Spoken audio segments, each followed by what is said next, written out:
Until next time, as always, peace out. Go Blazers. Step back, call game like Dame. Now they all know our name. Crossover, then go straight to the hezzy. I'ma dunk it like Denny. Small market, yeah, we making it big. Now we got too many cameras. Clinging on guards like Drew. You can't even move, ain't nobody stopping us. Rip City Turner, we making some noise. Pass to the present, we get it like Roy. More to be rocket, we bring in the force. Yang with it down, that's a bucket, of course. If straight about it, dunk, you gotta move. Young and still hustling like Scoop. Come and tap in, see what's new. Blazers Uprise on the crew. What's going on, everybody? Welcome into the Blazers Uprise post-game show. Here on a Monday night, the Blazers start the week off right, getting a 35-point win against the Brooklyn Nets behind Toumani Camara's career-high 35 points. 9 for 11 from 3 for Toumani tonight. He started 9 for 9 from 3 and had a phenomenal game. I don't know what to make of Toumani Camara's offense because this guy was brutal since the All-Star break. Absolutely brutal shooting the ball. And then came out tonight and he said he was feeling like Damian Lillard. And he was shooting like Damian Lillard. That was an impressive game of shot making from Toumani Camara as the Blazers take care of business in their first game back from their 5-game road trip, the first of 4 games in a row in which the Blazers will play some teams at the bottom of the barrel in the league. So great opportunity to rack up some wins. The Blazers now 1 game below 500 once again, with the great opportunity in their next game to get back to 500 as they make a push for that 8th seed in the Western Conference. Thank you guys for tuning in. Make sure to like the stream, subscribe if you're new. If you're watching back after the fact, give me your thoughts in the comment section about this game, what you saw in this game, what you think of Toumani's performance, all that good stuff. And then if you're here in the live chat, also, of course, let me know in the chat what you thought of tonight's performance from the Portland Trail Blazers against the Brooklyn Nets, taking care of business by 35 points. Eric, what's going on, man? Good start to the week, isn't it? Yeah, certainly a lot better than last night, but man, the Nets are terrible. It's I thought this during the game. It's kind of weird to be on the other side of tanking teams right now because of course the Blazers have tanked like the last 4 years, and now it's like we get to beat up on the tanking teams as we go for a playoff position or a play in, that 8th seed, trying to play our way into the playoffs. So it's a little different, but man, yeah, some of these teams are downright awful. Yeah, and you got Young Hansen playing decent minutes because he's basically playing in a G League game, right? Yeah, we got almost 10 Young Hansen minutes. That's how much of a blowout this game was. And it looked like this game wasn't going to be a blowout early in it. The Blazers actually kind of struggled in the first quarter. They finished the first quarter, let's see here. The score at the end of the first quarter was 35-30. So the Blazers were only up 5. And then the Blazers won the second quarter by 13 points. Then they were up 18 going into halftime. And you knew they pretty much had this game in the bag, barring a miraculous collapse. But the Blazers have done a good job against the bottom feeders so far this year, especially lately. I think this is 10 or 11 games in a row where the Blazers have played a bottom 9 team and won. So 11 times in a row with that, they've played a bottom team and taken care of that game. So they continue to take care of business when they should. They got 3 more games like this right in front of them. I'm pretty confident in their ability to go 4-0 over the stretch. I talked about it a couple post-game shows ago. There's a great opportunity going against the easiest schedule in the league. And in years past, the Blazers were very questionable in terms of taking care of games that they needed to. The thing is they weren't favored in many games. In this game, the Blazers were 15.5-point favorites, which might be the biggest spread line I've seen in favor of the Blazers, and they crushed that out of the water. They more than doubled that. They won by 35. It's great to see them take care of business this year against the bottom feeders. We lament how they play against good teams and how ugly it can look at times, but at least against some of these teams that they should win against, they do win against. Now, how much of it is a product of the tanking teams are tanking even harder and are even worse this year because of how good this upcoming draft is? I think there's some element of that because, man, there's been some bad teams that we've seen, and this Nets team is right up there at the top for some of the lineups that they're putting out there. No offense to my guy from Gonzaga, Malachi Smith, but taking care of business. What jumped out at you from this one? Honestly, the Blazers, didn't even play that well. It just jumped out to me how terrible the Nets were, other than Tamani, of course. When he banks in his first three, and I think that was good for him because it was way off. How could that be good? He missed so bad he made it, and somehow it fixed his shot. He was shooting so bad that it took a miss that was so bad that he made it. On his glass night, he went glass, and then he's fixed, and now he makes everything. I don't understand. Now he's hitting like the pull-up three that he's missed all year. He's hitting the corner threes off the jab step. Off a jab step, like 3 jab steps. So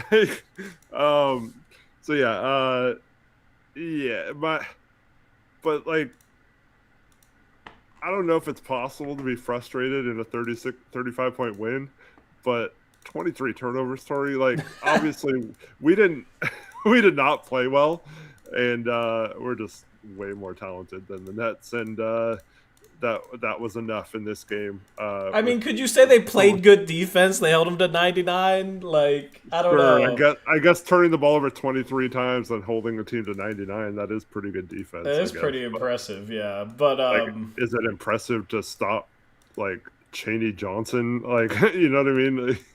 Yeah, is it impressive is it impressive when ETN challenges Klingon? I don't even know if he challenged Klingon at all in this game, but like, you know, these small guards that are G League guards trying to challenge Klingon in the paint in just some of the easiest blocks of Klingon's life. Yeah, I don't know. Chat. How much credit do you give the Blazers, and how much of this is just the Nets are an awful, awful basketball team? But I mean, I will say, like, you beat them by 35. You know, they played well. They beat them by 35. They were 15-point favorites. So despite the turnovers, which was frustrating, you know, when Tamani gets super hot, I mean, he was like the main reason why they scored 134 today. You know, if he had one of his struggling Tamani games, they score, you know, 110, 115 points, and then we're talking about this not being that impressive a game. You know, oh, you won by 10, maybe wouldn't have gotten any garbage time minutes. So huge shout outs to Tamani. That's the difference between Tamani, that's like abysmal from 3 and taking a ton of threes and missing a lot of threes, to making all these threes. Like, he starts 8 for 8. How many times have we seen him go like 1 for 8 or 2 for 8? You know, so we're talking about the difference of like 18 to 21 points here that Tamani swung this game. At one point, he had 26 points on 7 field goal attempts, which is insane. Like, you can't get much more efficient than that. So huge shout out to Tamani, just basically single-handedly making this a blowout.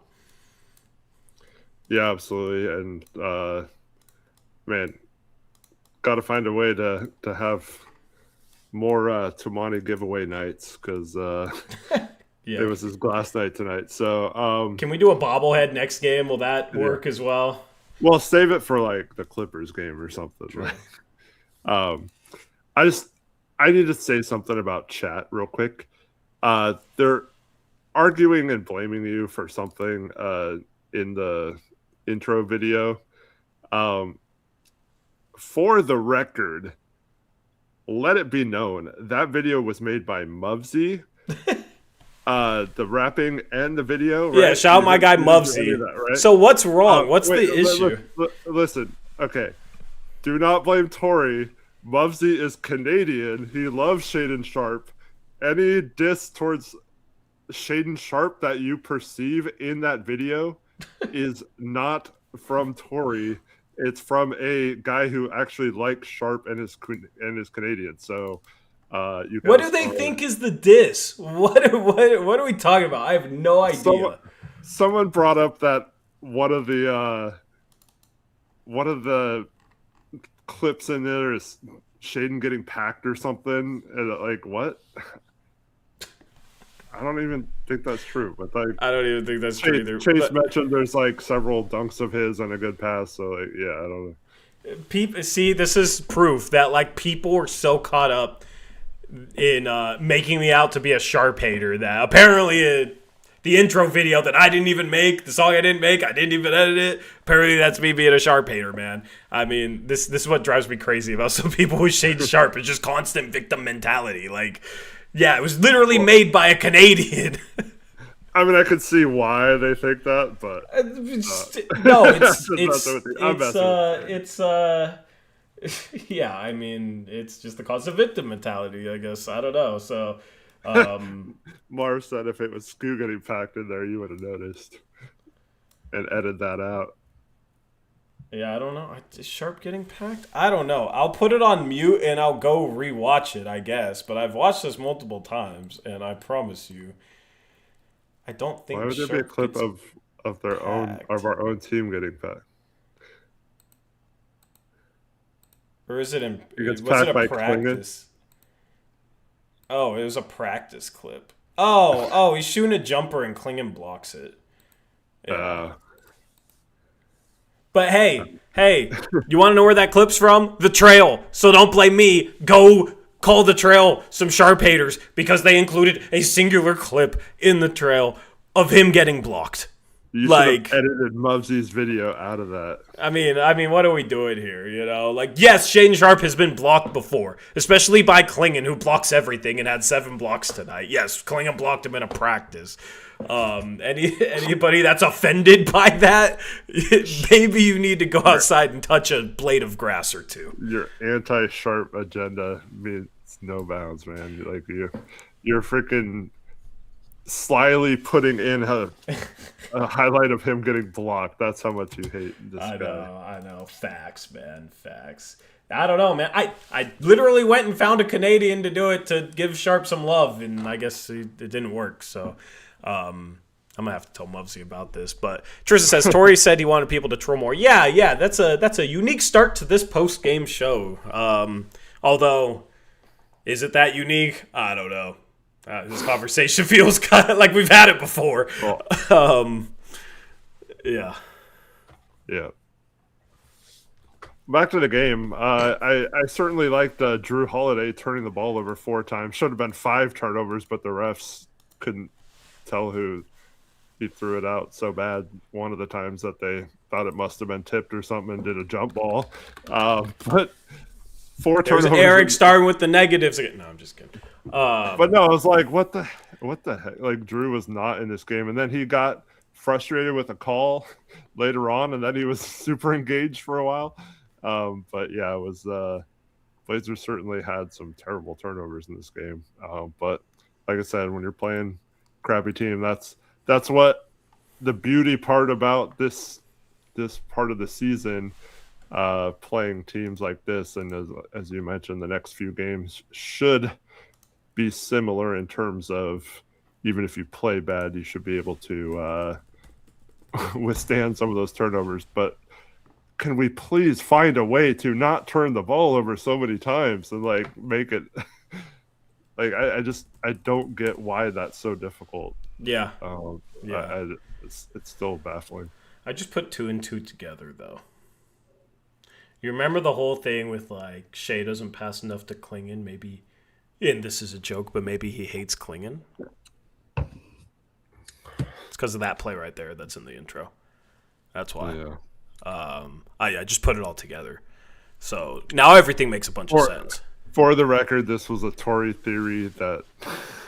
My theory was not that Shea hates Klingon. My criticism was Klingon doesn't do a good enough job of Shea doesn't do a good enough job of setting up Klingon when it's available on the pick and roll, which is true. Unless it's a pocket pass. Shaden loves the pocket pass. He throws a good pocket pass, but outside of that, on the pick and roll, especially early in the season, he wasn't doing a good enough job setting up Klingon. So, that's why. That's why he's definitely still mad that he blocked a shot in training camp. Definitely still remembers that play, for sure. For sure. But I'll let people run wild with their responses to that totally serious comment. Let me get the team stats ready for you. Yeah, I don't know. Style of play things jump out to you at all? Do you think they did a good job moving the ball offensively? I felt like they kind of made a lot of shots. I don't know. I mean, it helps when you have a severe size mismatch. I guess they played Nick Claxton 22 minutes, but he wasn't. Okay, did you notice at the start of this game, Claxton blocked Denny's shot and was talking a ton of shit? Did you notice that? I didn't notice the talking that much. I did obviously see the shot. Which that's gonna happen, but like you could hear it was like, dude, it's the second play of the game. You play for the Brooklyn Nets. You're not that good. Like, I kind of liked it though, because like if the Blazers are sleepwalking into this game off a long road trip against a team that they're taking lightly, I kind of want the Nets to talk some crap and make sure that the Blazers are awake at the wheel here. Because obviously the Blazers are a much better team. So yeah, nice. You're talking crap to start the game. You lose by 35. Good job, Nick Claxton. I'm not a Nick Claxton fan. So you hate him because of a fake mock-off season. There's a bunch of inside jokes coming out of the woodwork today. I love it. I think he's shooting better from the free throw line though. So I think he's up at like 64%. No, 60%. I still think that's better though. So props 60. Yeah, it is better. Last year is 51%. This is the first time he shot above 60% from the free throw line in 7 seasons. This is 7th season. He's finally at 60.1% from the free throw line. So, congrats, good job. Way to become I don't know, like what middle school basketball is that? What like the average free throw percentage is 60%. So, huge props. Anyway, all trolling aside, this is I think the 3rd straight win that the Blazers have never trailed, I believe. I mean, they definitely had 2 of those games coming. No, they trailed by 4 in this game. Not according to the ESPN stats. Unless that's broken, which it definitely could be. Yeah, it says largest lead 4. Okay. Percent led 8% for the Nets. I think it was like 15-11 or something like that. Okay, let me make We had to call a timeout. Yeah, the Blazers led 87%. Okay. True. I'm looking at last game. This would have been the 3rd straight game if they had done so. But oh yeah, 4-0. It was 4-0. Yeah, that's right. Yeah, they started slow.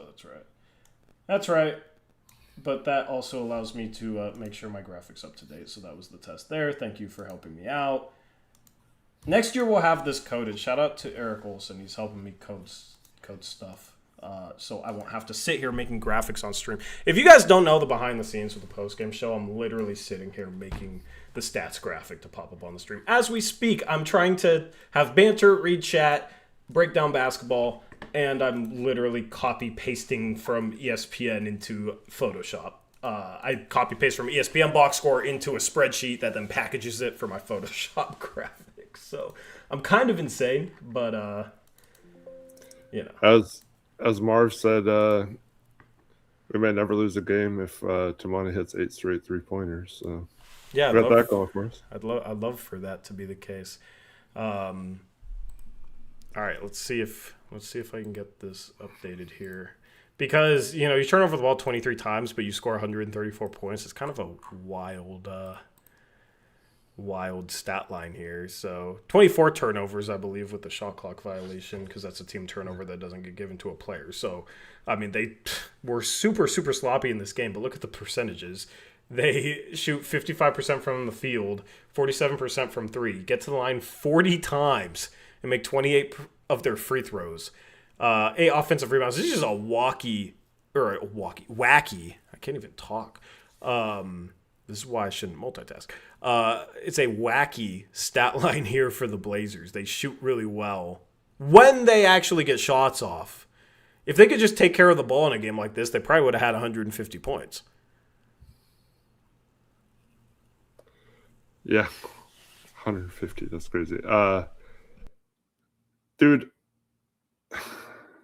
Yeah, I know the Nets fouled 33 times. Did it piss you off the fouls early in this game too? Like against the Blazer fouls or what? Yeah, so like Tamani, or first it was an off-ball foul on Sissoko, of course. Like way over aggressiveness in the lane, and then Tamani does the same thing on a non-shooter, just like roughing him up off ball.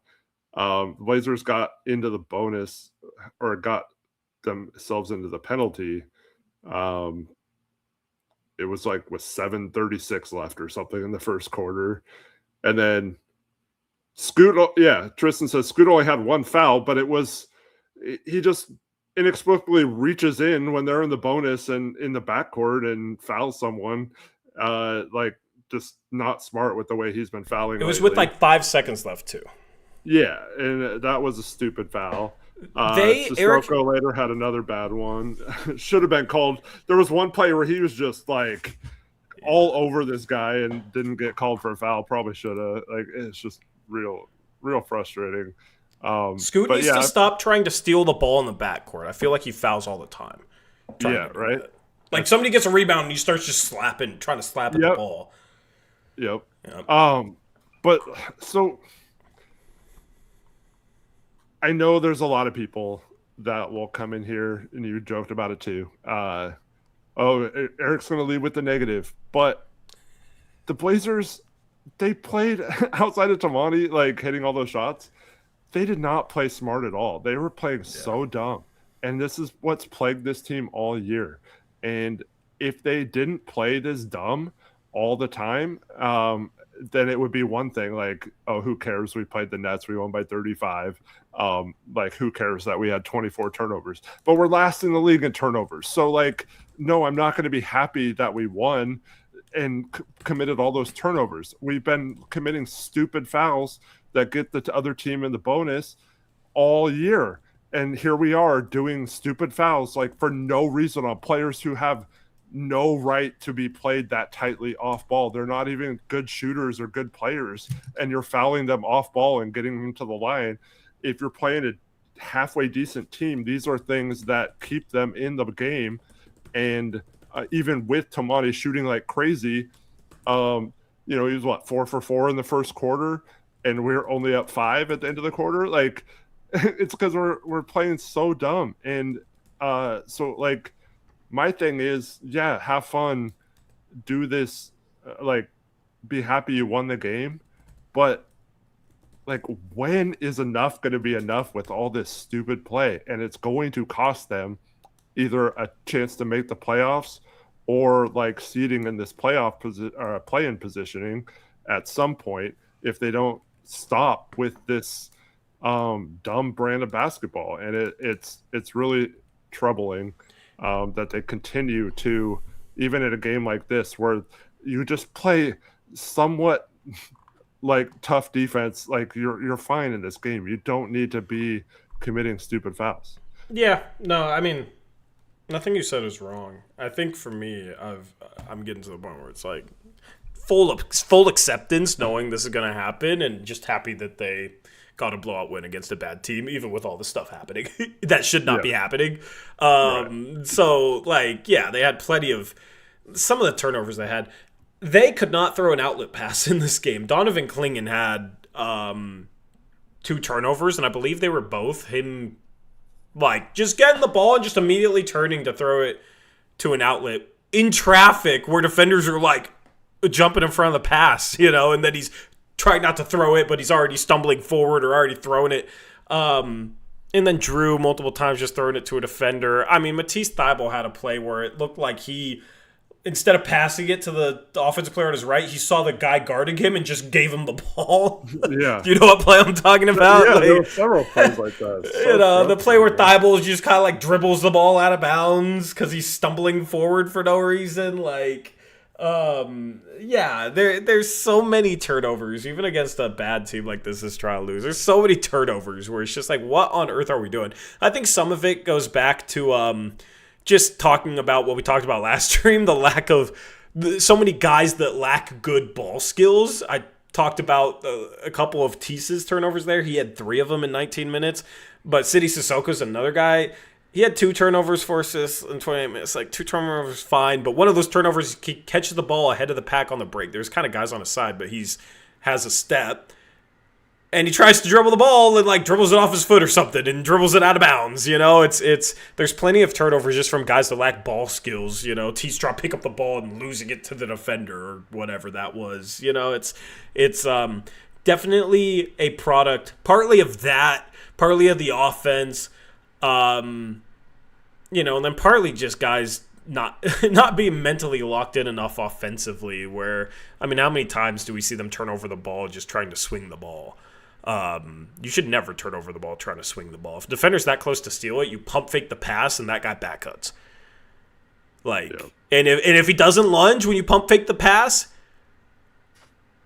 then that's when, the guy does a back cut, he takes a step away from the defender, and then you make that pass, and then you keep running things. Like, it's very basic offense, but they make that mistake so many times. So Drew was super sloppy early in this game. He continues to kind of struggle offensively. He had 6 turnovers. You said he had 4? He had 4 in the first. Four in the first. Yeah. He finished with 6. Got you. Yeah, he finished with 6. Not good. Not good from him. So Tamani's shooting kind of bailed out the offense in this game. 10 for 12 from the field, 9 for 11 from 3. Not a single other starter shot better than 50%. Drew shot 50%. Drew was 5 for 10. Denny was 4 for 10. Klingon was 3 for 10. Sissoko was 2 for 5. Chris Murray was 6 for 9 off the bench, but 3 of those buckets were in garbage time. He did some stat padding there. Thibault was 3 for 5. I don't know if any of those were in garbage time. Like, some guys played in garbage time there. Scoot was 4 for 9.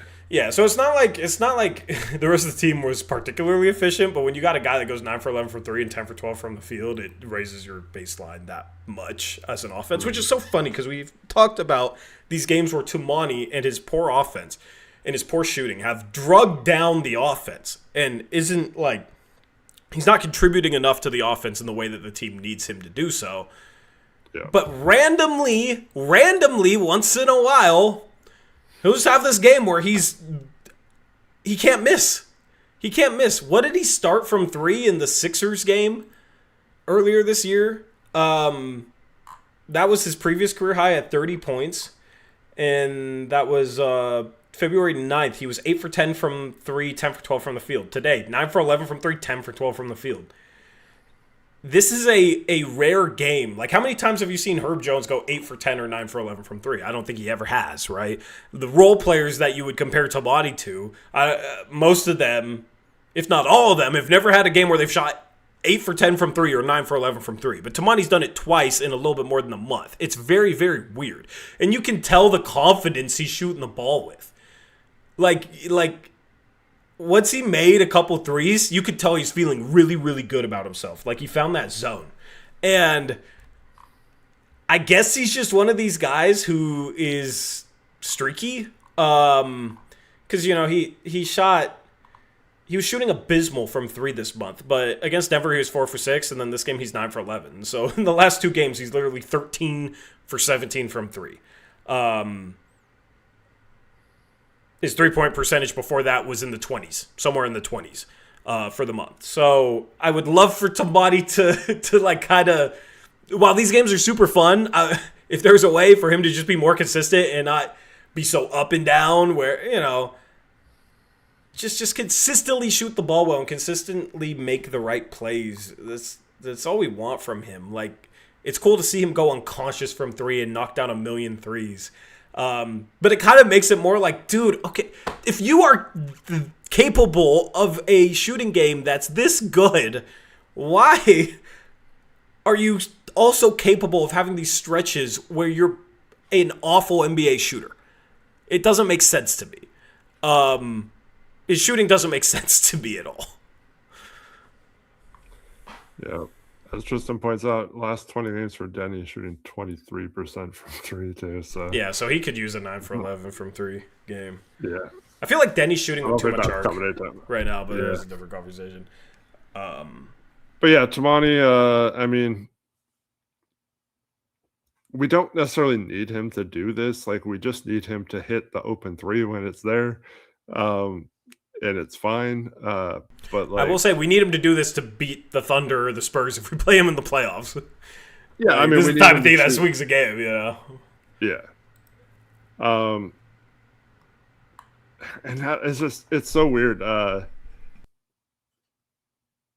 Clenad says it's confidence. He says it all the time, but it's so weird though, like to see that bank three go in and then all of a sudden you're confident again. Like you weren't even close to making it. And so thank goodness that went in. Maybe that gets him out of his funk or whatever, but hopefully he can build on that. Like you mentioned, we're playing a couple of bottom feeders in a row here, so against these tanking teams, hopefully he took some kind of crazy shots, I guess, shots that we've been lamenting him taking all year. But when he's 4 for 4, it's different. Yeah. Heat check, if they're heat check versus you're 1 for 4 and you're trying to do the heat check, like, come on.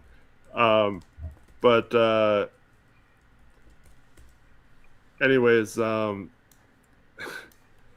just read a comment in chat. Now I'm super distracted. Well, do you want me to add on to this conversation? So, the confidence thing. Dude, it's year 3. You just got paid $20 million a year. You got to find a way to maintain a level of confidence as a shooter and have a shooter's mindset. And a shooter's mindset doesn't mean, I'm 0 for 7. I'm going to shoot this jab step contested 3 with 16 on the shot clock. Like, every 3 you take, you should take with confidence. And if it's such a tough 3 that you're not shooting it with confidence, then it's probably not a good 3 to take.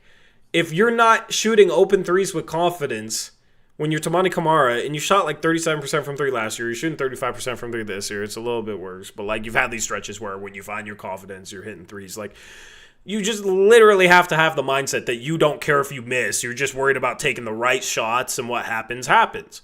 In the right shots, like it doesn't even mean 3s. The problem is he's fallen too in love with like sitting in the corner shooting 3s when he can cut. Like he still should be cutting. He still should be making the right play. But when you get the ball as a spot-up shooter, when you should be spotting up and you're open, shoot that thing with confidence. And this is where I wonder like if a new coaching staff can help the consistency of some of the guys on this team, because we see Scoop be wildly inconsistent. Sharp throughout his career has kind of been wildly inconsistent, found a little bit more consistency this year, but I mean, he still was prone to having some games where he disappeared. Tamani, super inconsistent shooting the ball. And I talked about this team's mindset against good teams. Like, if Tamani got all the same shots tonight but was playing a good team, there's no way he goes 9 for 11 from 3. Like, It's almost because, we're playing the Nets, so, like, I'm better than these guys. And then he goes 9 for 11 from 3. Like, they were playing the Sixers, and the Sixers didn't have Embiid. And, he was getting good shots throughout that game. But the Blazers, like, basically ran them off the floor and got a rhythm. And it was like, yeah, we're better than these guys. So he makes a bunch of 3s. That has to be the level of confidence that you have as an athlete. And that's something that I hope Tamani can find, where it's not, irrational confidence where he's taking bad shots and making bad plays. But, like, make the right play, make the right cut, take the right shots. Every shot you shoot it with confidence. That should never waver, even if you're in a bad stretch. It's a lot easier said than done. At the end of the day, human psychology, if you're struggling at something, it's easy to become a little bit discouraged. But he gets paid $20 million to be a professional athlete and play defense and make 3s. Like, he's at the peak of his profession. He should be confident, like there's a reason the Blazers paid him $20 million. There's a reason he's a starter for a team that's battling for an 8th seed. He needs to maintain that attitude and that confidence, because there's games where he misses a couple 3s and you can tell that he'll get an open one and he kind of is hesitating a little bit, or like doesn't really seem like he wants to shoot it, but he's open, so he knows he should, and then he does, and then he misses it. That stuff, if you cut that out, like if he had more confidence and wasn't bothered by misses so much, I think he would be a 37-38% three-point shooter, because I don't think his form is bad. And he has these stretches where he just goes unconscious. So, I feel like at the beginning of the season, I felt like he was shooting it with confidence. It was like, oh, you're going to leave me open? I'm nailing this splash. Like, that's how it felt when he was shooting 3s. And then, he started missing some, and it just deflated a little bit. But yeah, if he gets that mindset back, like, how dare you leave me? You're going to pay for that type thing. I'm going to shoot this. But yeah, I I don't think it's that hard to get back. I mean, just, but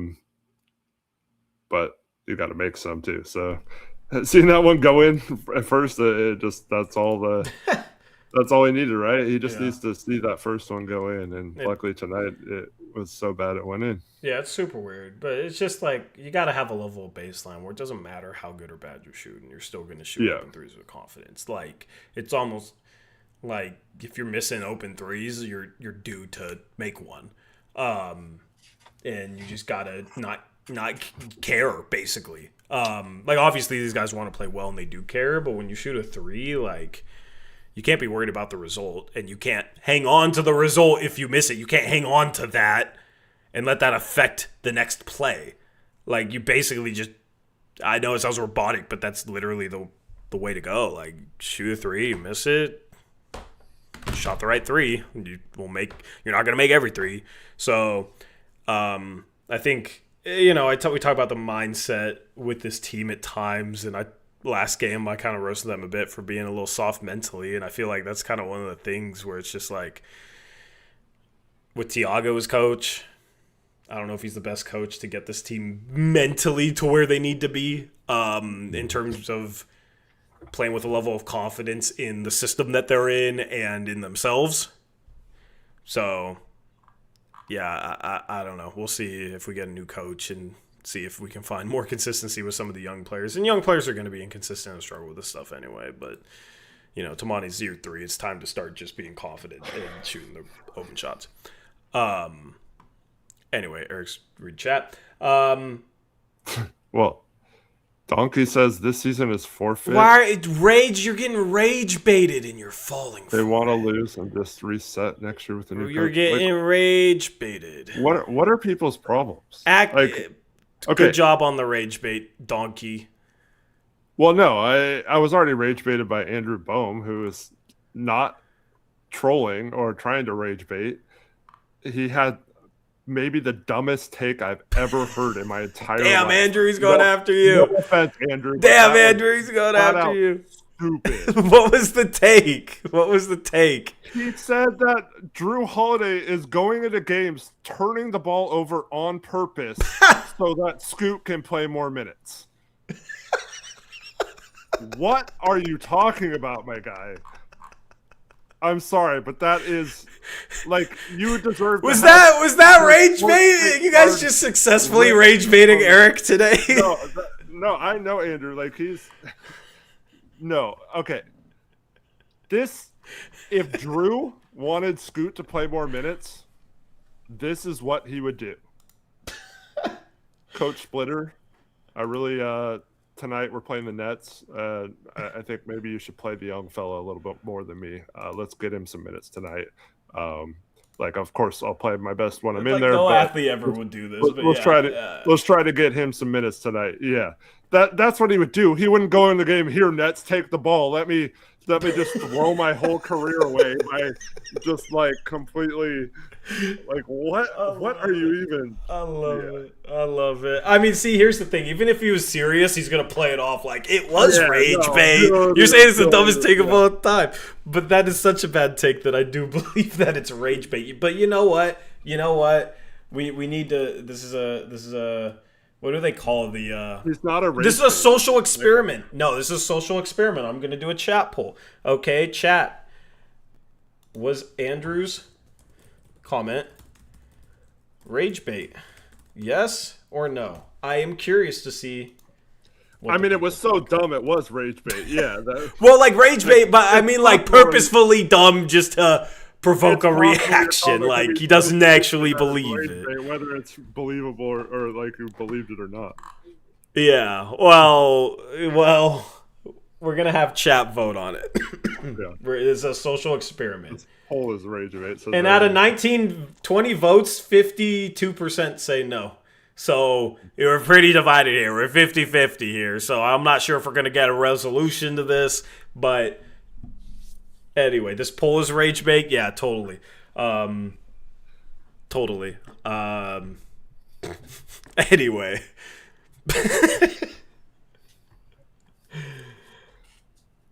This is after earlier in the stream. We've been getting trolled all stream.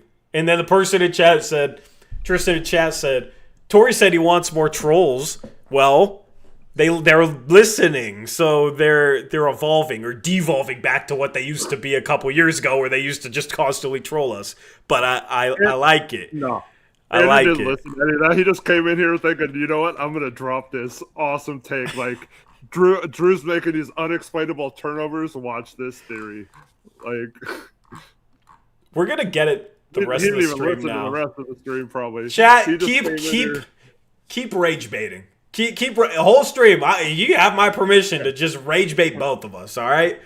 I figured it out. Every time Drew makes a horrible play, he did it on purpose because there's no way he's that bad. Connor says Tori is very rage baitable. No, I'm not, dude. He says he says it's the only explanation. Yeah. It's the only possible explanation. Yeah. I'm not rage baitable, man. Anyway. I'm not having rage baiting. Yeah. I feel I'm like not even mad. We've had this exact joke, only it was like with triggered instead of rage baiting. Yeah. That used to be the thing. We've updated our terminology. We're keeping up with the times. So props to us. But anyway, thank you, chat. What were we talking about? Young Hansen averaging 2.2 points per game. That's bad rage bait. That's bad rage bait. See, that is something where I'm not going to talk about it. Anyway, do you want to talk about players? I don't know where to take this post-game show. Yeah, let's talk about Chris Murray and his plus 38 tonight. He was a plus 38 tonight. Scoot was a plus 28. Hell yeah. City was a plus 28. Despite being there at the beginning of the game. That's not Connor. That's not even peak rage bait. That's a running joke where I play along with the rage bait. So is it actually rage bait if I play along with it? For example, I have to give Arrow a timeout now. Anyway, you were gonna ask me a question? No, I was going to say it's hilarious when one of your starters is also one of your garbage time players. I know. That happens so much with the Blazers. Well, okay. Question: why did they go to the bench but like keep Denny in when he's had back issues the whole second half of the year? I don't know, dude. I was asking that same question last night. Why Denny and Klingner were still in with like 5 minutes left, down 20. Yeah, doesn't make sense. That was. But thank goodness that game didn't cost us this game. Yeah, for sure. Okay, so I guess we'll just talk about the players. I guess is what's next. So, Denny, his stat line. If my computer will allow me to look at the stat line, I don't know if you guys could tell from the intro audio on the animation, it was glitching. That's just my computer being dumb. So, I love that. Well, isn't it 12 minutes, not 20 minutes? Is what, 12 minutes? The amount of time you need to play for it to count as a game. Yeah, I don't know. It's 21 is I think it's 12 minutes. Yeah. Maybe that's why they kept him. People are saying there, but I'm pretty sure it's 12, not 20. If it was 20, then it makes sense. Trevin says 20, but that seems kind of high.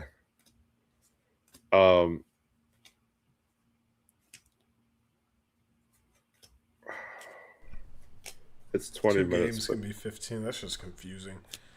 Yeah. I think he's had 2 games there. I don't know. Actually, I don't think he's had that. I don't know. He had 18 points in 21 minutes with 4 for 10 from the field, but got to the line 12 times and made 10 free throws and had 3 turnovers with 2 assists. I don't know. It was an okay game, I guess. I feel like so I'm not one of those guys who thinks he's like a grifter or whatever when it comes to foul baiting, but I feel like the last 2 games he's just like really trying to foul bait, and Well, yeah, he can't make threes, so he has to resort to doing anything he can to be efficient because he can't make threes. So yeah, got 2 offensive fouls today, and man, I know you're frustrated at times, but I'm getting kind of tired of him turning to the ref and just yelling at him. Eric. He's a star. He can do that now. Yeah, but get your ass back on defense. But no, he's a star. Defense doesn't matter. He's a star. So it's what he can do now, you know. He's been kind of lazy on defense, getting back in transition lately, and it's starting to worry me. If he's not going to get calls, that he's just going to take himself out of important games. You can't do that, man. Like you have to just get back on defense, and like I understand you're trying to set it up to get that call later, but you don't have to do it every single time. Like he has like this. I mean, it's getting worse than like Luka and stuff. Like it's not getting worse than Luka, dude. Dude, it's been very bad. Nobody's worse than Luka other than Draymond. I agree with you, but it's not worse than Luka. Luka will at halftime like go up or during a timeout or after, I don't know. There's a clip. He goes up to every single ref to have a conversation. I think they were winning by a lot. I don't know. Jared Vanderbilt was following him around every ref. Yeah, no. Luka's in a class of his own, and then Draymond's in a stratosphere, a universe of his own, something. Yeah. And then he's right beneath that. He's complaining a lot lately. I agree. Okay, he's getting there, though. But I don't mind talking to the refs, like, in a timeout or whatever. Like, I mean, don't get thrown out of the game or anything, but like there's a dead ball or whatever, sure, talk to the refs, argue with them a little bit, but this is all like live ball. He's like, just, I don't know, man, he's getting a little too showy with his yelling at the refs, and I think it's he's struggled to get calls, or as many calls as he was getting earlier in the season, as he's been doing that, in my opinion. Everybody wants to start until they have to deal with the repercussions. So, is that bad rage bait? I don't know, but I agree.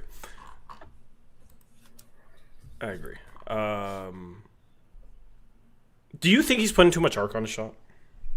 Because I feel like he's shooting with a lot of arc. Like more arc than he did earlier in the season. Yeah, I've always kind of, maybe more arc than early in the season.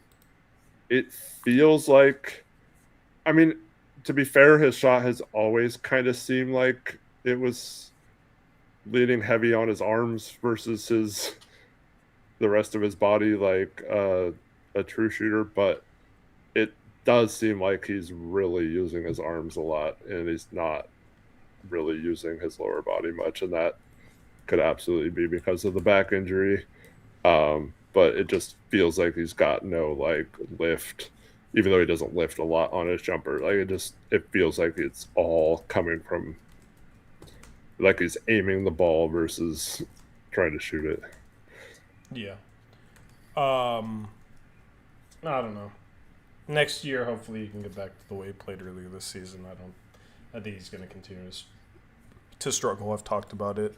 At least struggle compared to the lofty standards he set earlier in the season. Because this wasn't I don't know. Like, statistically, this wasn't a bad game, but it wasn't a good game. It was kind of But anyway. Next player we have to talk about is Drew Holiday, who is purposely turning the ball over so that Scoot Henderson can get more minutes. All jokes aside, 6 turnovers, not pretty. 11 points, 5 for 7 from the field, 1 for 5 from 3. Continues to struggle with the 3-point shot. He went on that tear where he's hitting a bunch of step backs and tough threes. Now he's not really making open ones, not really making any threes. So it kind of sucks, but obviously in a game like this, they didn't really need him to do anything offensively.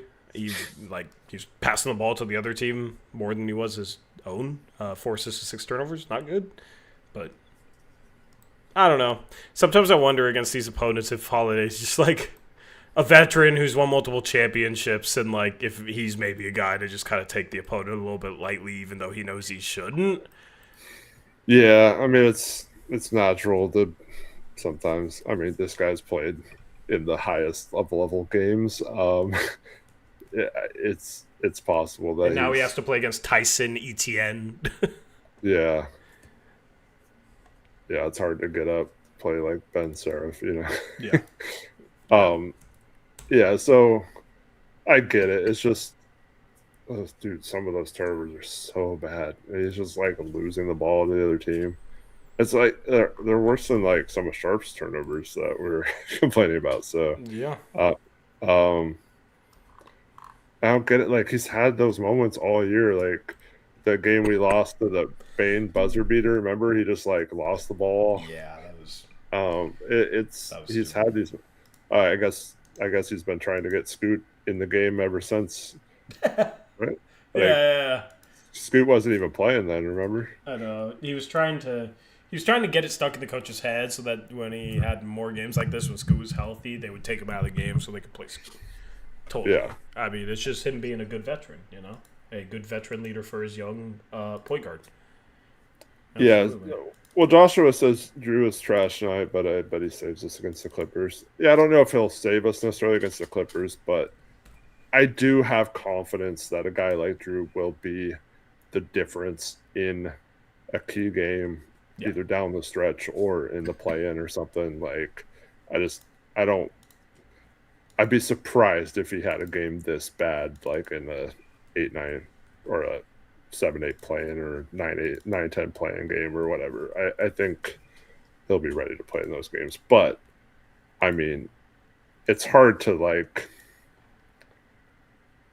It's hard to, like, justify anything that's happening with how bad it's been for the entire team this whole year. It's like, what are these players' problems? Like, it seems so ridiculous, some of the turnovers they're having. It's not even like they're trying to. We talked about this with Sharp. Like, if he was turning the ball over, like trying to establish some sort of connection with one of the big men, like throwing lobs, and he's just learning how to do it. He's not that good at it, but you can see the progression there, or you can see what he was thinking when he made the turnover or whatever.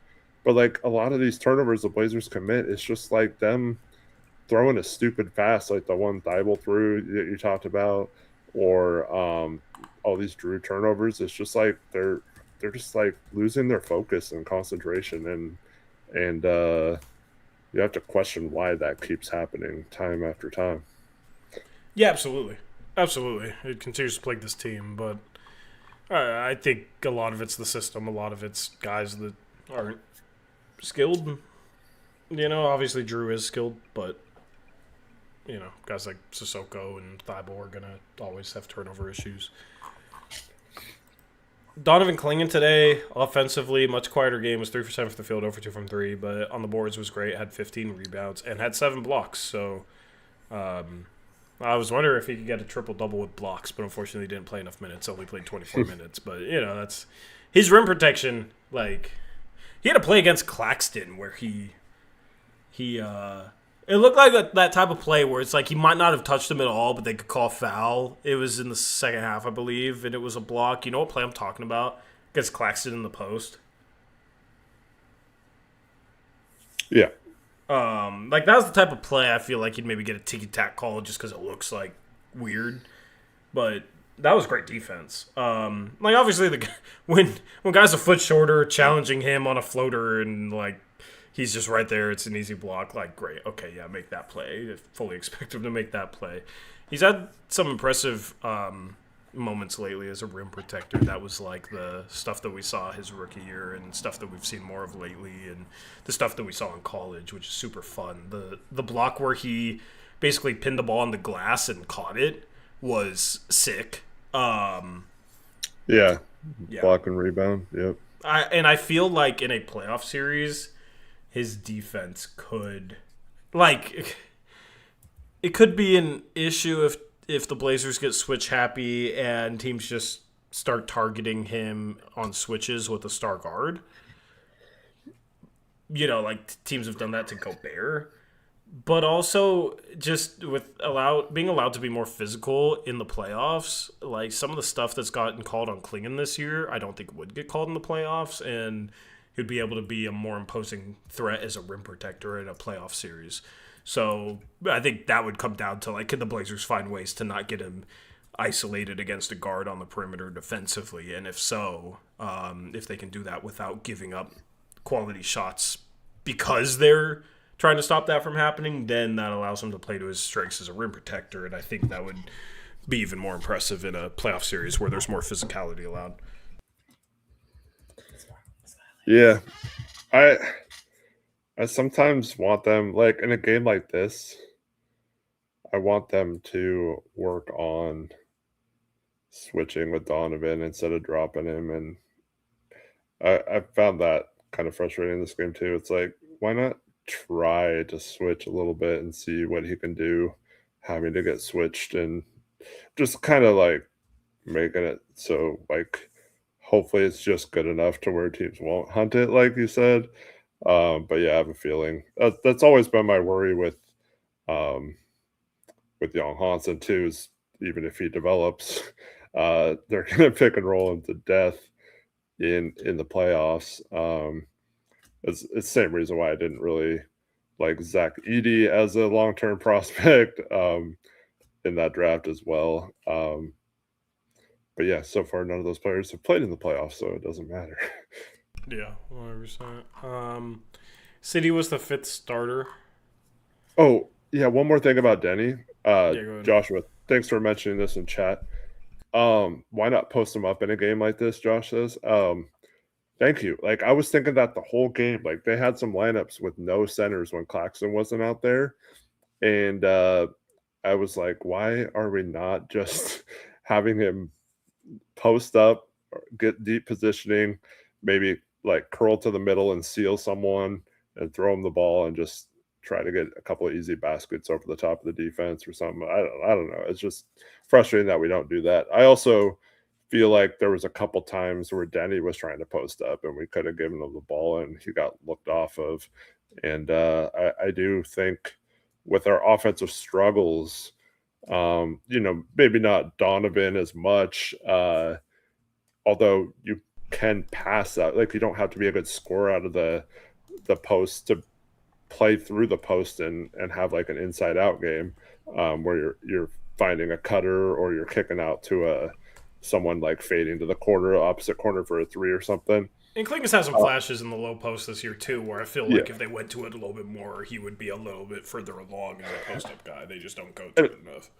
And I know he missed it, but he had that spin move in this game. He got the putback. Got the putback. But if he can do a post move that gets him to the rim, even if he misses the first lay, and he's so big and in good position to grab his miss and put it back anyway, like, that's still good offense. Even if he misses the first shot, like, that's still a good result out of the post out. Yeah. But yeah, I do think if Denny's struggling to get going downhill against teams, I do wonder what it would look like to post him up a little bit more and see if he can navigate out of that. I do think that's something that they haven't really exploited yet that they could. Yeah, for sure. Just experiment doing different stuff, but they're so, like, married to their system.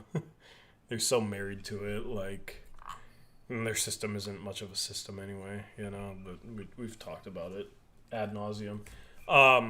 City Sissoko. What were your thoughts on him? I love he had like 3 fouls in a single minute, or like 2 minutes. That was fun. Should have probably been more than that, the way he plays. How many fouls did he finish with? He fouled out. Yeah. In how many minutes? 28, I guess. Yeah. He was in there in garbage time. That's why I was joking about starter playing garbage minutes. I mean, dude, he can make a play here or there. He is the epitome of the Blazers not playing smart basketball, though. He does not play smart basketball on either end of the floor. The early clock mid-range jumper What the hell was that, dude? Like, that is not I your mean, he was shot. open, but yeah. Yeah, I don't care. That's not your shot. You don't make that shot. You don't shoot that shot. Early, if it's late in the clock, sure. Early in the clock? We've talked about the shot selection. Certain guys shooting from 3 early in clocks, shooting shots from distance that they shouldn't be. But, like, that's another example of just, like, early in the clock, City Sissoko mid-range, dude. It's not the shot we want. It's not the shot we want. Like, there's just so many guys that make bad decisions in terms of what shots they take, and it doesn't get reined in at all. And City's the perfect example of just a guy that will try and go 1-on-3 in transition. We'll try and force something that's not there. We'll take a bad 3-point shot that's contested and it's too early in the clock. Take a mid-range shot too early in the clock. Go down on the other end and have 3 fouls in 2 minutes or whatever. He played 28 minutes in this game. He fouled out. Are we surprised? No. Not at all. He did have 4 assists, did have 2 turnovers, but, like, the lack of 3-point shooting is a problem, but it's 31%. Like, okay, yeah, it's not good, but whatever. He's an energy effort guy that, like, can pass a little bit and is athletic. The biggest issue with him is him not playing smart. Him not knowing how to channel that defensively with how much he fouls. And then the offense with some of the stuff that he tries to do, some of the stuff that he forces. The reverse lane he had, dude, was, like, super impressive. Body control, like, super impressive reverse. Like, going up strong with the right and clutching it and finishing with the offhand. You know, like, he's capable of impressive stuff. He just drives me crazy with how silly some of the plays he makes are. Like, every game, I feel like there's 5 different things where you can point to Sissoko and be like, silly mistake, silly mistake, silly mistake, silly drive in transition. Why are you going 1-on-3? Why are you shooting that jump shot? Okay, you're trying to murder the guy on defense. Yes, that's a foul. Like, you have 3 fouls in 10 minutes. You single-handedly put the other team in the bonus. You know, it's there's a lot of games where that's, like, the stuff that he does, and he can do some good stuff, but it's really tough to look past the silly mistakes and stuff he makes for me. And obviously he has to play when Grant's hurt and Sharp's hurt, and, you know, so I'm not even saying that he shouldn't play, but it's a reason why, when healthy, like, he's not somebody that should be close to the rotation. Yeah, it seems like the classic example of someone trying to do more than they're capable of, or just, like, beyond their skill set. Like, he'd be fine if he just played solid defense, didn't commit these stupid fouls. Like I mentioned earlier, like, I forgot who he was guarding. He was guarding, like, Jalen Wilson or something like that, and he's, like, making an off-ball cut, not even, like, towards the basket. He's just, like, fading to the opposite side, and you, like, get all up in his body and, like, bump him. Like, what are you doing? Just let him go to the far side. Like, you don't need to be that close to him. Like, it just, it makes no sense sometimes. And to me, it's like, it almost feels like he thinks he has to be this super aggressive, just, like, pit bull type style where you're just roar, roar, all game long, like, you know, just 100% nonstop. And that's not smart basketball. That's just being super aggressive. And, like, there's times to be that way, to be physical and stuff like that, and there's times to, like, tone it down and be smart. And I feel like he's bad at, like, figuring out when those times are. I always look for Thiago to say something to him after plays like this, and he doesn't. Yeah. Like, here's the thing, man.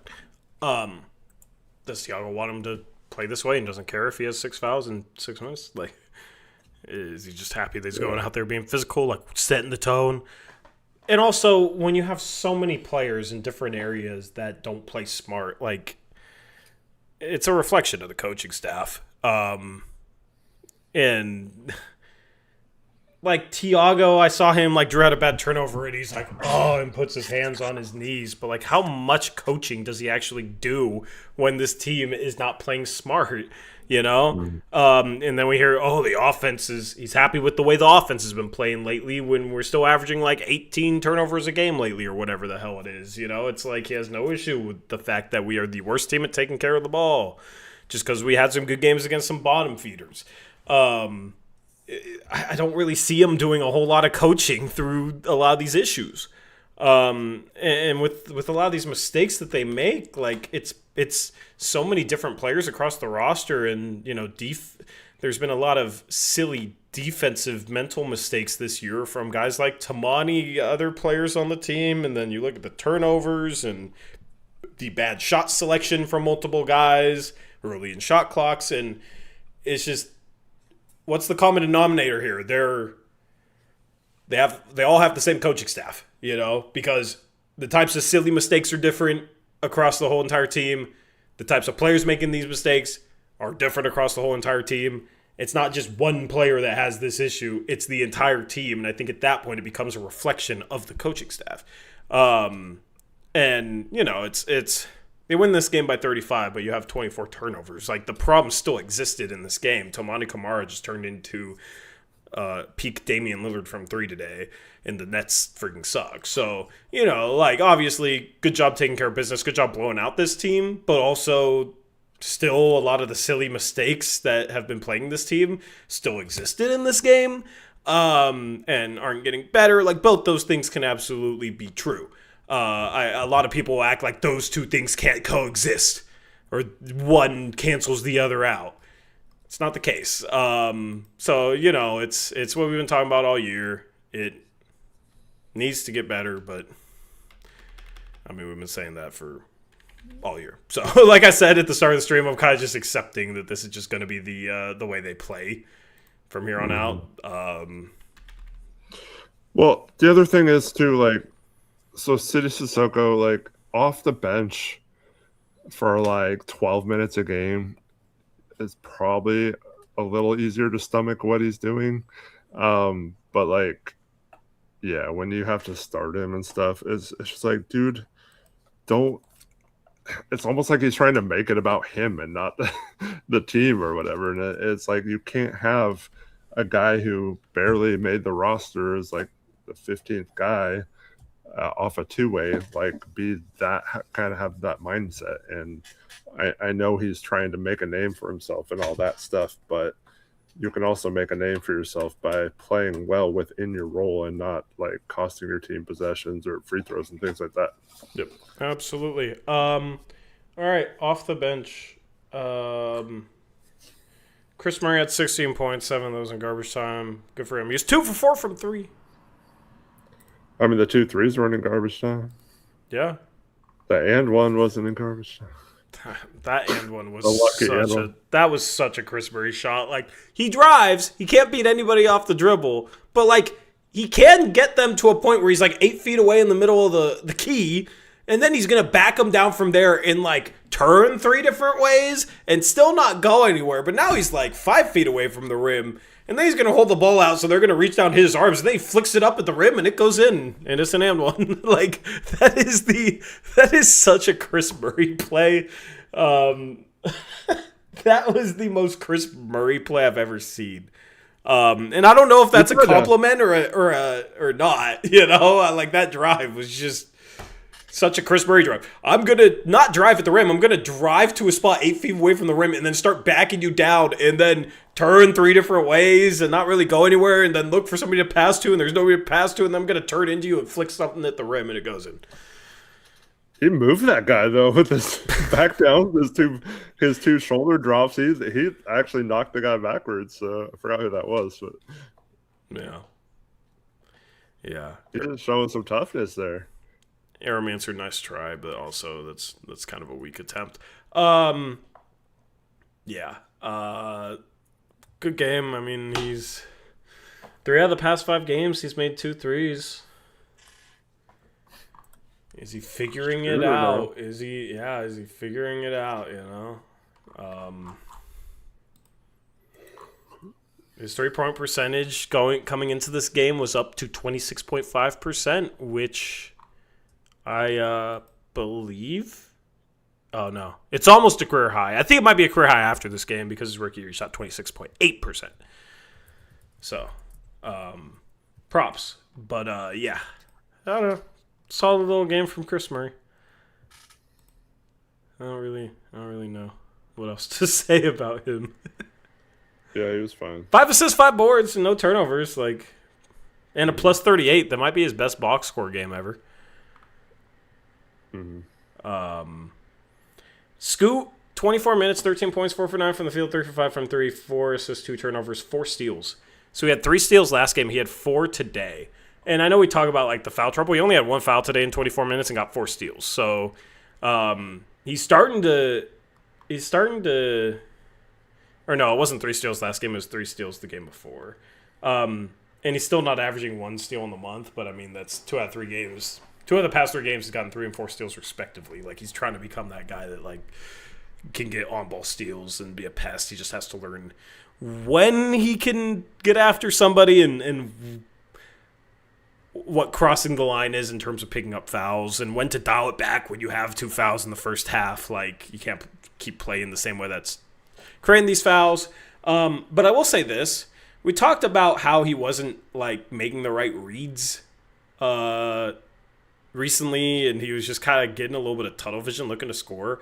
I do think today he was much better in terms of trying to pick some spots. He had 4 assists. He had 2 really good passes that resulted in a player at the free throw line getting fouled at the rim. So, it wasn't the highest assist game, but it seemed to me like he was making more of an effort to just make the right pass and not force as much.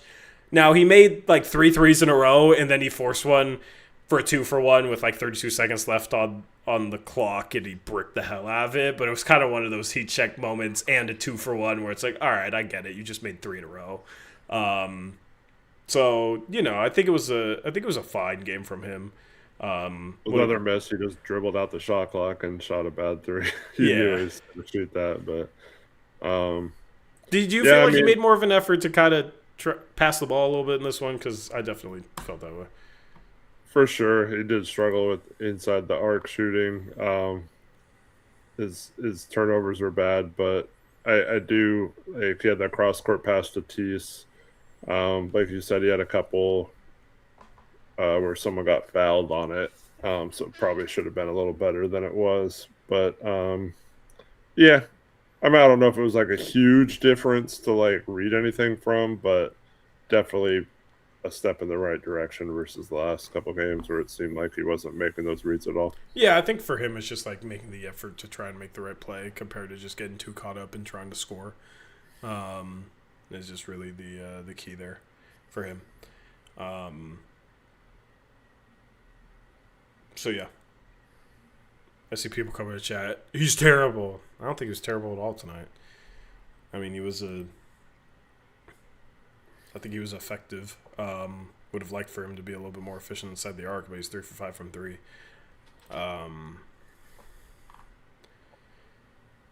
Just has to find a level of consistency there from behind the arc and as a driver because he's starting to struggle scoring inside the arc. But I don't know. Different areas of his game are up and down from a game-to-game basis. He's not consistent right now, unfortunately, but I don't think he's recently since that awful 7-game stretch. I don't think he's playing bad basketball. I think it's kind of a mixed bag and inconsistent, but he's doing some good things. Some things definitely need some work. Is how I'd frame that. Mm-hmm. Thibault, 10 points in 19 minutes. He was 3 for 5 from the field, 1 for 3 from 3, 3 for 6 from the free throw line. Had 3 turnovers, 3 steals to cancel out turnovers. I don't know, man. He misses 2 free throws, then he gets an incredible steal and a breakaway. I know. Yeah, I know. To make up for it, it's just the offense is. It's a journey every time down the floor when he tries to do something with the ball. I think he He shot 2 threes super quick at the start of this game, like when he got subbed in. The second one had me. I think he might have even made the first one, but like the second one was like super contested and still early enough in the shot clock. Like you shouldn't be shooting that shot. It was another one of those like, okay, our shot selection needs to get better. Tease, why are you shooting a super contested three? When the shot clock's not low, like it's just kind of settling. So yeah, it was a solid game from him. The turnovers are kind of silly. The turnovers that he had, but I'm not expecting Matisse Thybulle to handle the ball or pass the ball that accurately, unfortunately. Well, more importantly, he is back to blinking a lot. So nice. That's good. Nice. Yeah. See, that's why he was above 50% from the field. Blake Wesley plays 20 minutes, 9 points, 3 for 5 from the field, 3 for 4 from 3. The 2 shots he missed were mid-range. Like, I don't want him shooting mid-range. Yeah, get to the hoop or don't shoot. Yeah, especially they run a zone and we put him in the middle and he has nobody guarding him and he shoots like a 14-footer and bricks it off the back of the rim. Like 5 assists. I mean, he had a good game. 5 assists, 9 points, 3 for 5 from the field in 20 minutes. Like that's a good statistical game. Couple turnovers. So he was solid. And then Chris Youngblood played 9 minutes of garbage time and made 2 threes. And when he made those threes, it's like, oh, because we've heard he's a shooter, right? Or supposedly a shooter. And he made those couple of threes, and it's like, oh, man, that looked clean. Like, he shot that with confidence, and he made 2 threes in a row that were just, like, perfect.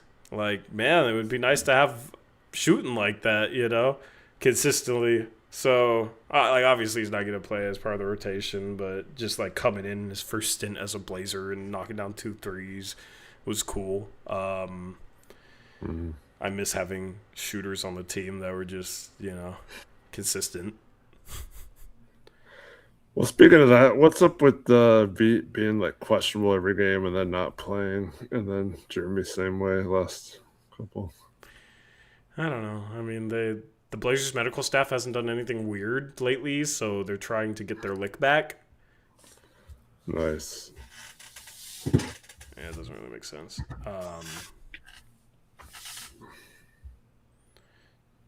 Can anyone explain to me how we expect to develop Scoot when his minutes per game have gone down every season?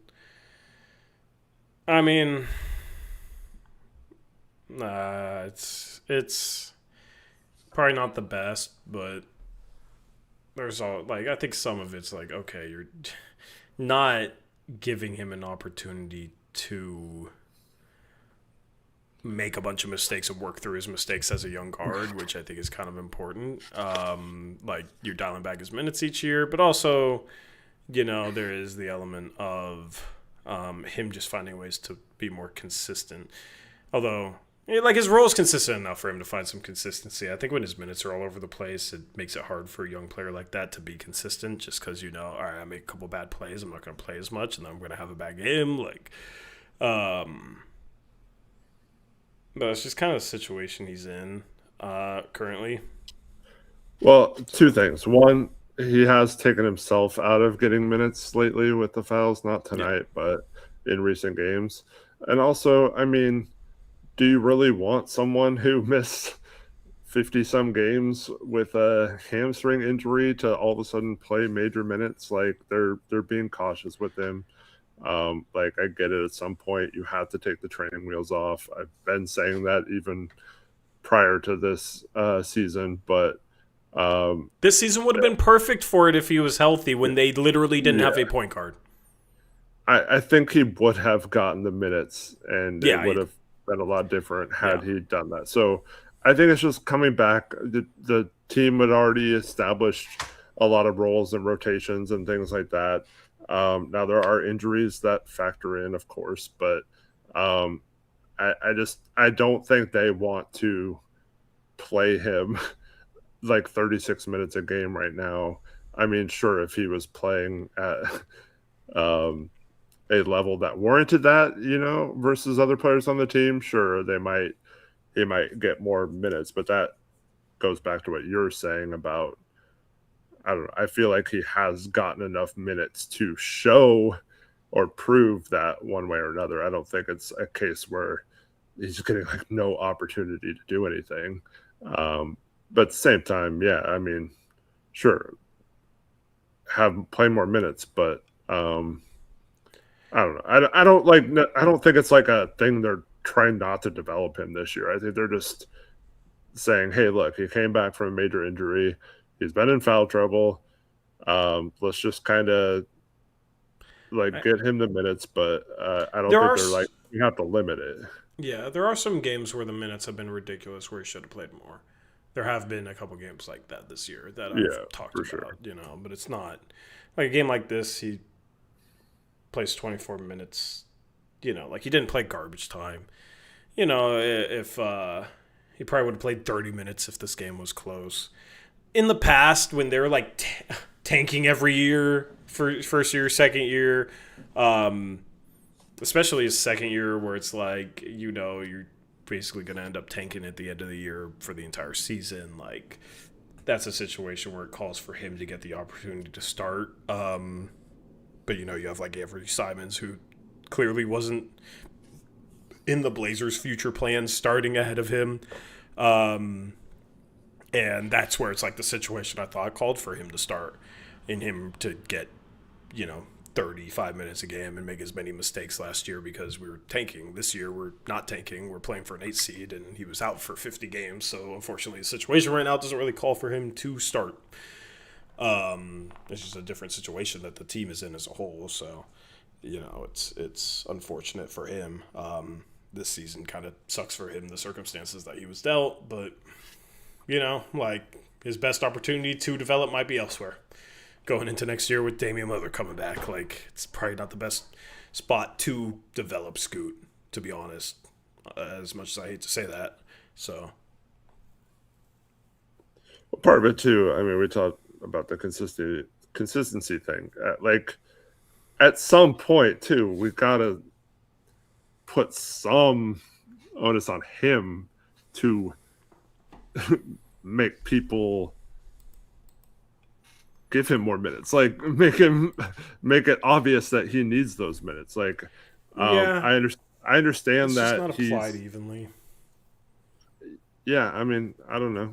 Maybe it is, maybe it isn't. But like, I just like he could play better too to warrant that as well.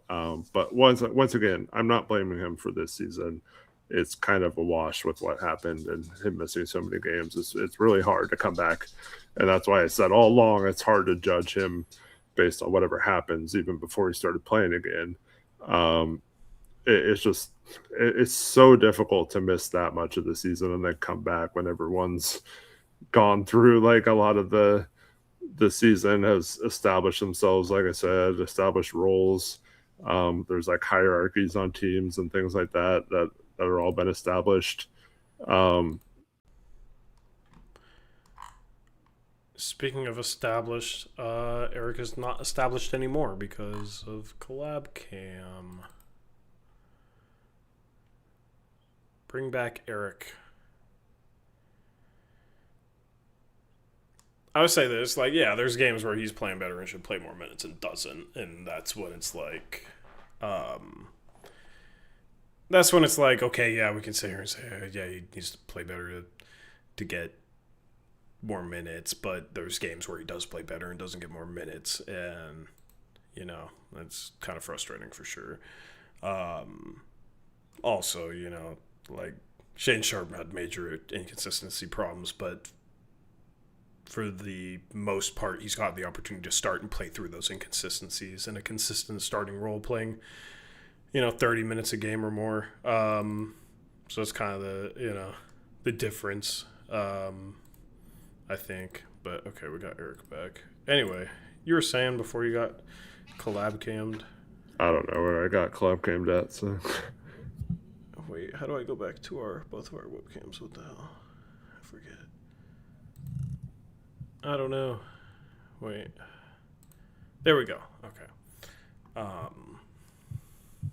Yeah, but Yeah, like that's the thing. This is a game by game basis. Like if Scoot plays great and plays 22 minutes for some reason when he's not in foul trouble, then yeah, that's when I criticize the team for not playing him more. Like that's not really fair, if it's like we want him to play well to get more minutes and then he plays well and he doesn't get more minutes and there's not really a valid reason. Like that's when I will rant about his minutes. Trust me. But when he has 4 fouls and plays 24 minutes because of it, even if he plays well, it's like, okay, well, he would have played more if he didn't pick up dumb fouls. Like, that's been an issue lately. And other games where he struggles, like, it's a little bit of an issue. But, like, that game against Charlotte where we lost by 2 earlier in the month where he had 19 minutes and had 17 points with 6 for 10 from the field and 5 for 8 from 3. He had 4 fouls in that game, but that game was a perfect example, like, why the hell is he only playing 19 minutes? Like, they could have absolutely played him more minutes even with the 4 fouls that he picked up. Like, that was kind of ridiculous. So, yeah, there are games here and there, but it's not going to get better next year. It's not going to get better next year unless they trade somebody. But I don't think for Scoot is going to get better with Dame coming back because Sharp and Drew are more twos. Drew's bigger and can play the 2 and can guard 2s, where Scoot's smaller than Drew and smaller than Shea. So Scoot and Dame, can that work together? Defensively, it's not going to get better for Scoot here. So if I was his agent, I would probably want him traded. Do you agree with that, Eric? Like, if you were Scoot's agent, would you want him traded? I mean, obviously, you go into the offseason, like, if we can get an extension that maybe, if we're happy with, sure, like, get the money. But for, like, the betterment of his future, when you want him traded if you were his agent? Going into next year with Damian Lillard coming back, you got Drew Holiday and Shane Sharp. Maybe if you're his agent, but, I mean, it's still two 36-year-old guards, one coming off an Achilles surgery, one showing his age a little sometimes. I do think there's still an opportunity here for him. And I also wonder if you get traded to a bad situation too, like whether playing good minutes on a winning team is better than getting 36 minutes on a bad team. I don't know. Yeah. Instead, he doesn't get 36 minutes on a mediocre team. That's kind of the worst of both, maybe, So, I mean, this offense looks like a losing team's, unfortunately, on most nights, given that's a bottom 10 offense. And, yeah, he still doesn't start, so I don't know. I wouldn't blame his owner if you wanted to trade. Like, I hope that Scoot doesn't, though. Like, Scoot's mindset should absolutely be just trying to improve and trying to get better day in, day out, no matter the situation. Which I believe that's Scoot's mindset. So, just, as an agent, to maximize his earning potential the rest of his career, not sure this is the best situation for that. But yeah, why can't Scoot back up Dame? His ceiling might be a backup point guard in the league. Because if that's a response to the whole thing about, like, if I was his agent, I'd probably demand a trade, dude. Like, you're not settling when he's 22 years old. It was the 3rd overall pick and has shown the flashes that he has at times. You're not settling for just being a career backup point guard right now. You're not going to sit here as his agent and be like, I want him to be in a situation that pigeonholes him as a backup point guard for the rest of his career. No, you want a situation where he gets the opportunity to start, play 35 minutes a game, and, like, develop as much as possible and flourish as much as possible into something that's better than a backup point guard. So, like, yeah, he can back up Dame, and if he's here, he will back up Dame. Absolutely. But, like, it's the best thing for him to back up Dame and maybe play 18 minutes a game in year 4. I wouldn't be if they still have Shea and Drew, I would not be surprised if Scoot's playing 18 minutes a game next year. Or 20 minutes a game next year. It's probably not the best thing for him. But obviously, like, with Dame and Drew both being mid-30s, Drew was hurt for long period of time. Like, things could shake out to where, all of a sudden he's starting to get in 35 minutes a game. And maybe we trade for for some more front court help. And all of a sudden he has really good front court pieces to play with, and all of a sudden it turns into a great situation for him just based off of circumstances. But that's kind of what would have to happen for it to become the ideal situation, is certain circumstances would have to play out that aren't good for the team, or maybe good for him. But yeah.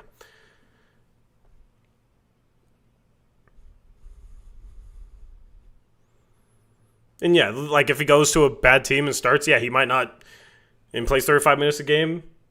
He might prove that he's not a starting caliber player or whatever, but like as an agent, you would want your client to have the opportunity to prove whether he is or isn't, instead of being kind of pigeonholed into being that the rest of his career. So, yeah.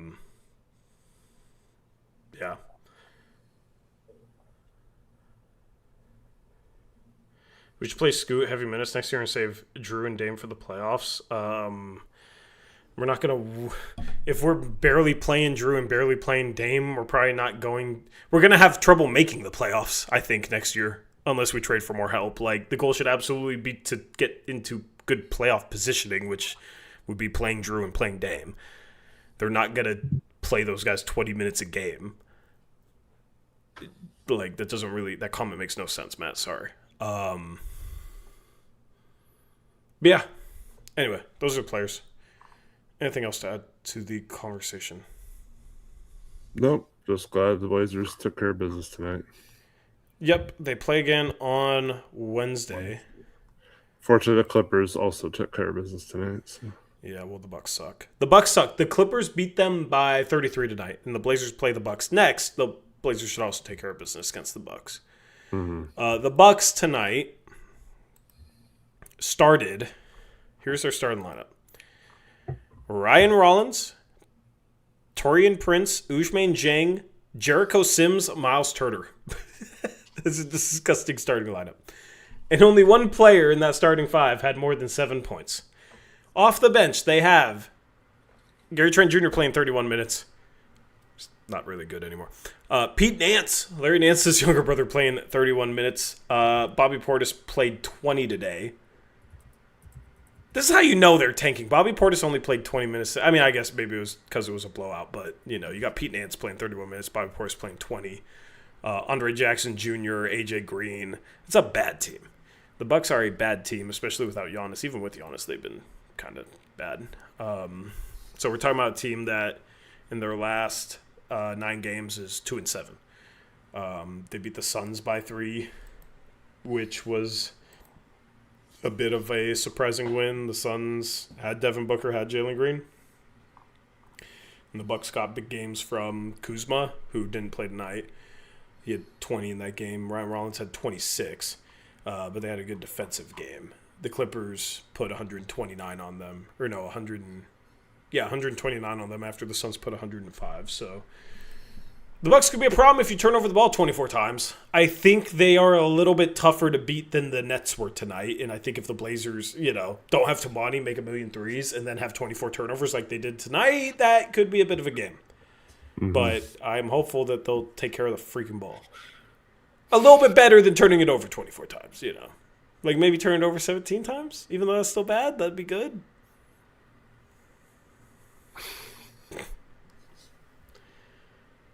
Anyway. And then the Clippers play, their next game is, I believe, also Wednesday. Yeah, Wednesday they take on the Raptors. And the Raptors are 40-31, so that's a tough game. So hopefully we're talking about on Wednesday being back in 8th place. We kind of need the Clippers to lose that game. They have some easy games on their schedule too. Yes, it is. It is in 30 minutes. Anyway, anything else, Eric? I feel like you're dying to go here. So anything else? No. I'm trying to line up my shirt logo with the top of the... Oh. I was going to say, you're very quiet. I thought you were just like, he's just done with his post-game show. But no, you were focused. That's funny. Yeah, prayers to Moses Moody. I don't know if you saw it, Tori, but No. his knee imploded. Very gruesome injury. If any of you get wheezy at that kind of thing, don't watch it. But yeah, hopefully he's okay. But that looks pretty devastating. Yeah, that sucks. They've been very injury plagued. Mm-hmm. Yeah. Hate to see that. Yeah, good stream. Good stream. Chat, you didn't successfully rage bait us after we had that conversation, so I'm a little disappointed in the effort tonight. But no, I'm just kidding. I'm just playing. I got. Mom got me a glass. Let's go. Oh, also, if anybody has an extra Tamati glass, I'd like one. That'd be sick. I'll pay you for it. Let me know. I can remember this 35-point victory. Kamara's 35 points against the lowly Nets. Yep. Yeah, but hey, man, like career high on glass night, even though it's against the Nets, it's cool. That's cool. But yeah. Anyway, if anybody has an extra glass, please hook me up. Let me know in the comment section. Message me on Twitter or something. 'Cause yeah, I wanted to go tonight, but it was not in the cards. Yeah. It was not in the cards. So, anyway, we're out of here. Thank you guys for hanging out with us. We'll be live again on Wednesday after the Blazers take on the Bucks. We have 9 games left of the regular season, and then we'll have an additional game after it, like Chauncey said he wanted after the end of last season. You know, Chauncey just obviously won't be a part of it. Instead, Tiago Splitter will be. But Blazers are oh wow, are they? Yeah, they've officially clinched a play-in, I believe, because New Orleans is 25-47 in 11th place. The most games they can win is 35, and the Blazers won 36. So, Blazers are officially a play-in team. Officially a play-in team. We'll officially get extra basketball, so looking forward to that. But hopefully they can get that freaking 8th seed. That'd be cool. Anyway, we're out of here. Have a good rest of your guys' night. Leave a like on the way out of here. Easiest way to support the channel. We appreciate that. And subscribe if you haven't already. And we'll see you on Wednesday after the Blazers take on the Bucks. Until then, as always, peace out. Go Blazers!